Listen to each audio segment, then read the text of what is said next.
देखिए, आज हम लोग क्लास 12th बोर्ड एग्ज़ाम से संबंधित बहुत ही इम्पोर्टेंट टॉपिक पढ़ने जा रहे हैं, कवि का जीवन परिचय।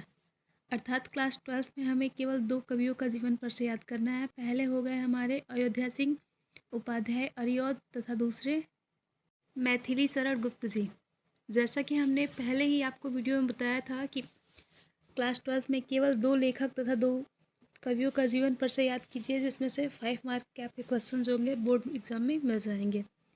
अब बात करते हैं हम अयोध्या सिंह उपाध्याय हरिऔध के जीवन परिचय की।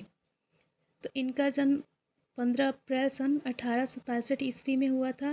स्थान आजमगढ़ जिले के निजामाबाद नामक ग्राम में हुआ था। यह उत्तर प्रदेश में उपस्थित है। शिक्षा तो इन्होंने स्वयं ही अपना अध्ययन किया था।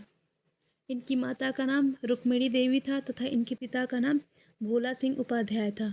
इन्हें हिंदी, अंग्रेजी, संस्कृत, फारसी, ब्रज भाषा तथा खड़ी बोली आदि भाषाओं का ज्ञान था, क्योंकि इन्होंने स्व अध्याय किया था, अर्थात स्वयं ही इन सभी विषयों का अध्ययन किया था। इनकी मृत्यु 6 मार्च 1947 ईस्वी में हुई।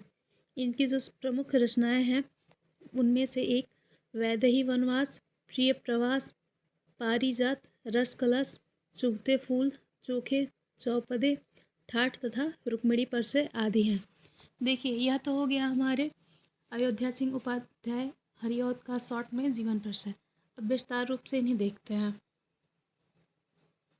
अब बात करते हैं हम अयोध्या सिंह उपाध्याय हरिऔध के संपूर्ण जीवन परिचय के विस्तार में। तो देखिए, अयोध्या सिंह उपाध्याय का जन्म 15 अप्रैल सन 1885 ईस्वी में निजामाबाद के आजमगढ़ जिले के उत्तर प्रदेश में हुआ था। इनकी माता का नाम रुक्मिणी देवी था तथा इनके पिता का नाम भोला सिंह उपाध्याय था। 5 वर्ष की आयु में ये फारसी भाषा से पढ़ने की शुरुआत किए। ये वर्नाकुलर मिडिल क्लास पास किए। उसके बाद ये बनारस में अंग्रेजी पढ़ने गए। बीमार रहने के कारण अनेक वर्षों तक इन्हें पढ़ाई मजबूरन छोड़नी पड़ी। स्वाध्याय से इन्हें हिंदी, अंग्रेजी, संस्कृत तथा फारसी तथा आदि भाषाओं का ज्ञान था। कहने का तात्पर्य यह है कि यह किसी विद्यालय में आगे नहीं पढ़ पाए। ये घर पर ही बैठकर इन सभी भाषाओं का अध्ययन करते थे। इसके साथ ही ये कुछ समय बाद ये निजामाबाद मिडिल स्कूल में अध्यापक बने। उसके बाद ये काशी विश्वविद्यालय में अवैतनिक शिक्षक बने। कहने का तात्पर्य यह है कि यह काशी विश्वविद्यालय में बिना वेतन के पढ़ाते थे तथा वहाँ ये काशी में ही कानूनगो भी बने। 6 मार्च सन 1947 ईस्वी में इनकी मृत्यु हो गई।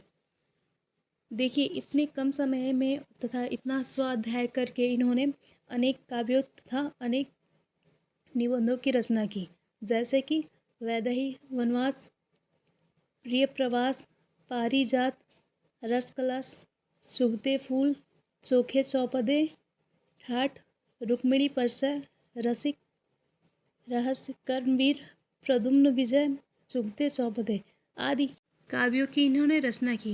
जैसा कि हमने कहा कि क्लास 12th में आपको देखिए, जैसा कि हमने कहा परिचय पढ़ना है। क्लास 12th बोर्ड एग्जाम में आपने 2 प्रश्न पत्र पूछे जाते हैं जीवन परिचय से। अयोध्या सिंह उपाध्याय का जीवन परिचय कवियों का जीवन परिचय केवल है, सेकंड में आपको मैथिली शरण डाला है। केवल 2 कवियों का ही जीवन परिचय कवियों में है, जिसमें से आपको दोनों में से एक अल्टरनेट करके हर वर्ष पूछा जाता है। हरिऔध तथा तो आप मैथिली 2 कवियों का जीवन परिचय याद कीजिए, जिसमें से आपके बोर्ड एग्जाम में एक क्वेश्चन आपके 5 अंक के मिल जाएंगे। देखिए, कवि का जो जीवन परिचय होता है वह 3 मार्क का आता है, अर्थात 3 अंक के आते हैं, जबकि उनकी रचनाएं 2 मार्क के। तो ऐसा नहीं है कि आप केवल जीवन परिचय लिखेंगे, रचनाएं नहीं लिखेंगे, या रचनाएं लिखेंगे और जीवन परिचय नहीं। आपको 5 अंक चाहिए तो आपको जीवन परिचय के साथ साथ रचनाएं लिखना अनिवार्य होगा।